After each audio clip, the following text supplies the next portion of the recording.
ચોથો પક્ષ આવે ત્યારે એવી વાતો થઈ રહી છે કે મત આપવા માટે હોય છે, એના માટે તમે સમજાવો કે 160 સીટો બીજેપીની છે, શું જરૂર છે? ચર્ચા થાય છે જ્યારે જ્યારે ચૂંટણી આવે ત્યારે બાપુ ભાજપની મદદ કરવાની. કઈ મને એક દાખલો આપો ને. ઉમેદવાર જાહેર કરી દીધા તમારા. જી. આ સીટ ઉપર ઉમેદવાર વયા જાય છે ભાજપમાં, તમારે શું ગેરંટી રહેશે? ગુજરાતના મુખ્યમંત્રીની ભાજપની આ ભ્રષ્ટ સરકારની ખુરશીને જો આ ભાલો ફેંકતા માણસની અણી અમારા લાલજીભાઈ કોટડિયાના માધ્યમથી ધારાસભ્ય બદલીને ત્યાં ગાંધીનગર અડાડશે તો સરકારમાં જીવ આવશે અને સરકાર પ્રજા દુઃખી છે એનો વિચાર કરીને સારું કરવાની કોશિશ કરશે.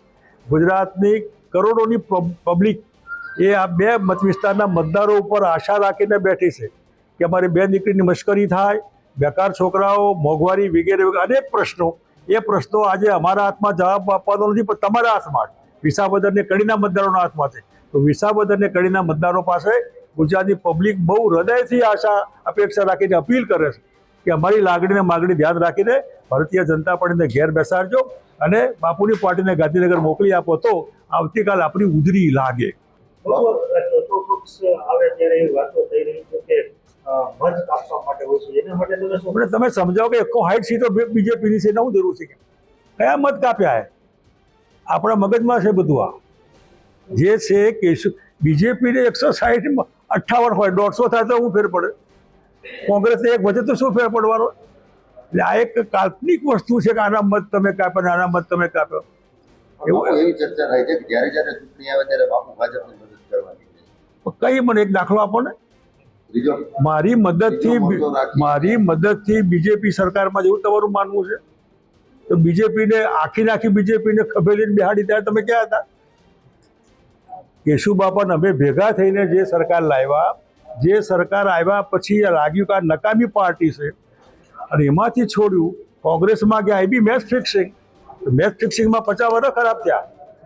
તમે તમે તમે તમે વાડ ચીભડા કરે, રક્ષક ભક્ષક બને. પાર્ટીમાં છો શું કામ? તમે પાર્ટીમાં નીકળી જાઓ ને. તમે લૂંટવા આવ્યા છો લોકોને. શંકરસિંહ વાઘેલાએ પ્રજાને લૂંટી નથી, છેતરી નથી, આપ્યું છે બે હાથે ખોબલો ભરી ભરીને. લો. એટલે ભાજપવાળું કે મગજમાંથી કાઢી નાખો કે ભાજપને આમ છે. એ પાર્ટી એ કોંગ્રેસના સામૂહિક ગયા ત્યારે હું ક્યાં કોંગ્રેસમાં હતો? 10-12 ધારાસભ્યો ગયા વચમાં. હજી કોણ ગમે ત્યારે જાય, હાલે ક્યાં પાકું છે બધું. પણ અહીં આપણે છીએ ગમે તેમ નો વે આઉટ. ઉમેદવાર જાહેર કરી દીધા તમારા. જી. આ સીટ ઉપરથી ઉમેદવાર વયા જાય છે ભાજપમાં, તમારે શું ગેરંટી રહેશે? અમે વાયા જાય તો પછી એમનું જે સામાજિક રીતે બહિષ્કાર કરવો જોઈએ, એને ઢંઢેરો એના ઘેર આગળ નગારા પીટવા પડે, બદનામી કરવી પડે અને જરૂર પડે તો જે કંઈ રસ્તા અપનાવવા જોઈએ, લોકશાહી પદ્ધતિ રસ્તા અપનાવીને એમનો રસ્તો બરાબર નથી એવું એમને ભાન કરાવવાનું. એમને ખબર પડે કે આ ધંધો મારાથી ન થાય. ખાસ વિસાવદરની જનતાનો મિજાજ એવો છે કે પક્ષ પલટોને સ્વીકારતી નથી. અગાઉ વત્સલભાઈ હતા તો પણ એને કલ્પના છે. આ ચીમન પટેલની કઈ પાર્ટી હતી? મા ગુજરાત જનતા પાર્ટી કઈ હતી? સ્વતંત્ર પાર્ટી કઈ હતી? જનતા પાર્ટી કઈ હતી 77માં? ક્યાં છે અત્યારે? પાર્ટીઓ આવવાની જવાની, ડઝનબંધ પાર્ટીઓ ગુજરાતમાં આવીને ગઈ.